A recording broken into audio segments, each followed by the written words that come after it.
بص صلاه على النبي. بص صلاه على النبي. صلاه على النبي. صلاه على النبي. كون معايا ها، كون معايا. لازم تقلبها كده علشان خاطر ايه؟ ما تخش معايا جامد وتبهدلني. وطلها شويه كده على النار. لازم توطلها يا محمد. لازم تحط لها بقى في اثناء دي. بص هنا، بص شوف الدوران راح فين.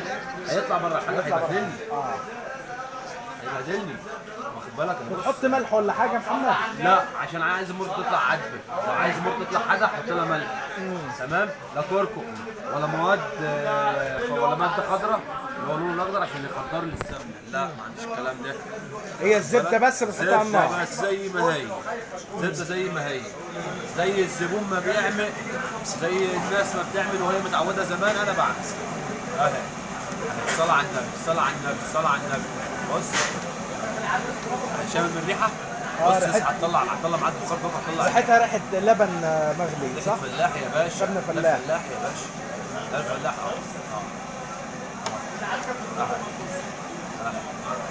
بالك. اهم حاجه تصلي بينا على النبي. انا اعرفه مع محمد جمل. انا اعرفك ازاي انت تشتري زبده من عند اي حد وما تضحكش عليه. ما تضحكش عليه. اهم حاجه تصلي على النبي وما تضحكش عليه. طبعا.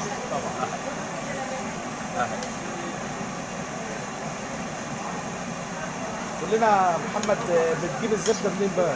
انا بشتريها من الفلاحين. بنزل اسواق قرى ومراكز. بنزل الاسواق عندي كل يوم سوق.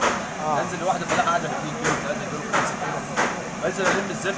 تمام. واخد بالك؟ بديها بكام يا حاجه وبحاول يعني ايه اظبط الدنيا. كيلو الزبده ب 130 جنيه. كيلو الزبده 130 جنيه.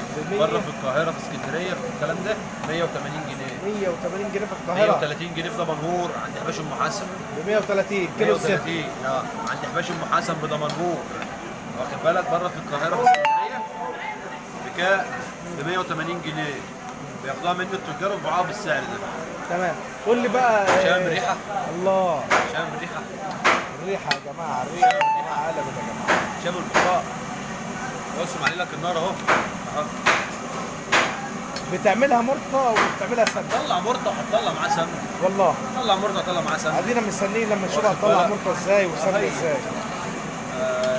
طبعا زبده المعامق يعني بقى هنا كده عشان الناس تعرف.